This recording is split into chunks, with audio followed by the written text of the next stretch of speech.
भूमनपुर नामक एक गांव में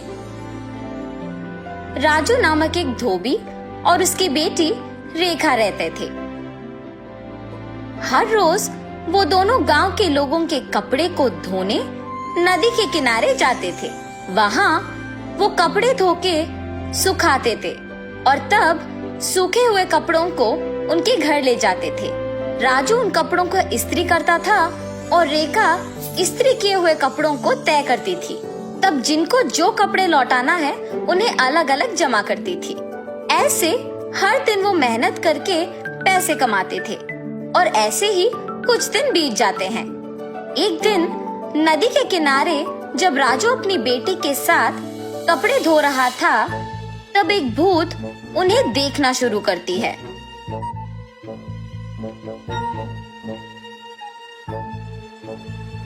न जाने मैं कब ऐसे कपड़े पहनूंगी। ऐसे उन कपड़ों के पास जाकर उन्हें पकड़ने की कोशिश करती है, लेकिन उन्हें पकड़ नहीं पाती है।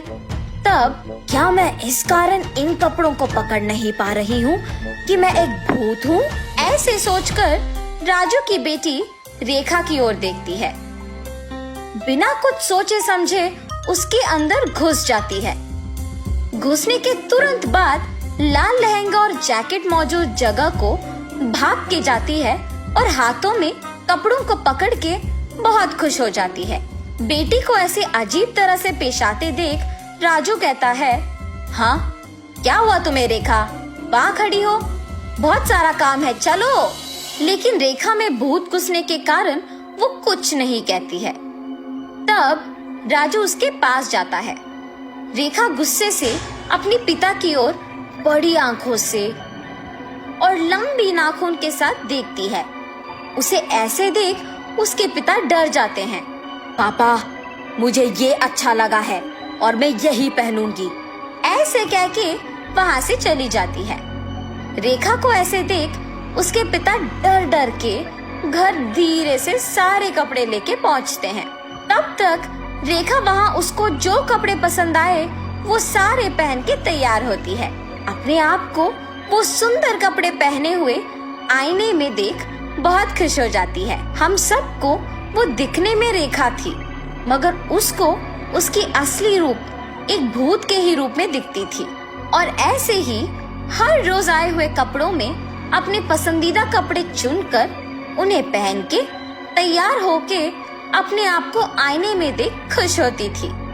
दिन प्रतिदिन उसका तैयार होने की चाहत बढ़ती जाती है। राक्षस की तरह अपनी बेटी का व्यवहार देख राजू परेशान होता था, मगर अपनी बेटी की सच्चाई को किसी से कह भी नहीं पाता था, और अगर कहा भी तो वो ये सोच के डर जाता था कि उसका नतीजा क्या होगा। एक दिन जब गांव के जमींदार राजू को धोने के लिए कपड़े लेने के लिए बुलाते हैं, तो राजू वहां जाता है।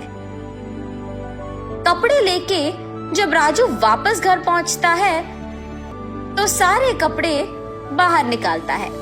तब रेखा उन कपड़ों के पास आके उसमें पीली रंग लहंगा और लाल जैकेट लेके वहां से चली जाती है। जब राजू को कपड़े लौटाने का समय आया तो वो देखता है कि उसमें पीली लहंगा और लाल जैकेट नहीं है।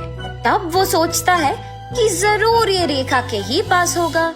रेखा के कमरे में जाके देखने पर वो उन्हीं कपड़ों में तैयार होके आईने के सामने खड़े होके अपने आप को देखते ही रहती है। आईने में भूत का डरावना चेहरा देख राजू डर के मारे चिल्लाता है, हाँ?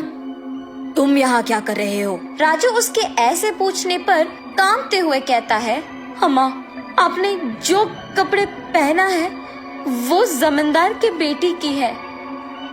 इनको आज उन्हें लौटा देना है, कृपया उन कपड़ों को दे दो। हाँ? क्या? कपड़े? बिल्कुल नहीं दूंगी, जाओ यहाँ से। ऐसे कपड़े उनके पास बहुत होंगी, अगर आप अभी इन कपड़ों को वापस कर देंगे तो और भी कपड़े लेके आऊंगा।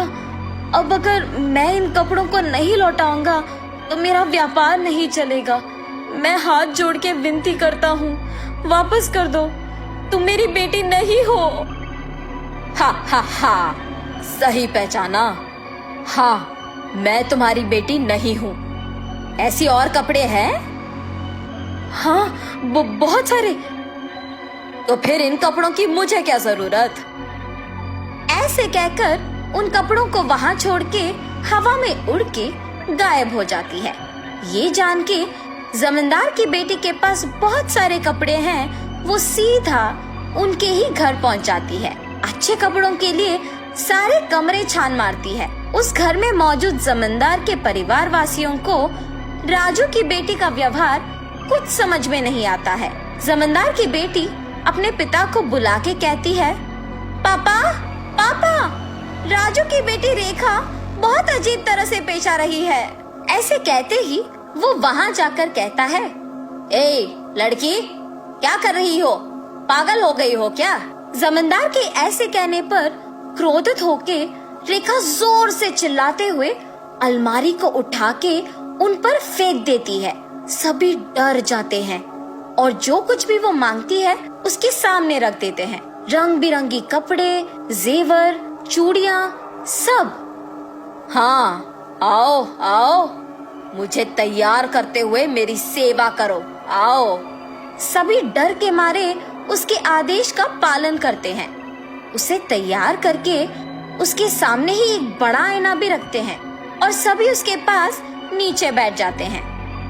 तभी उसके पिता राजू कपड़ों के साथ जमींदार के घर पहुंचता है।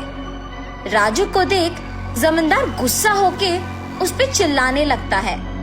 वो देख रेखा उसकी शक्तियों का उपयोग करके जमींदार को नीचे गिराती है।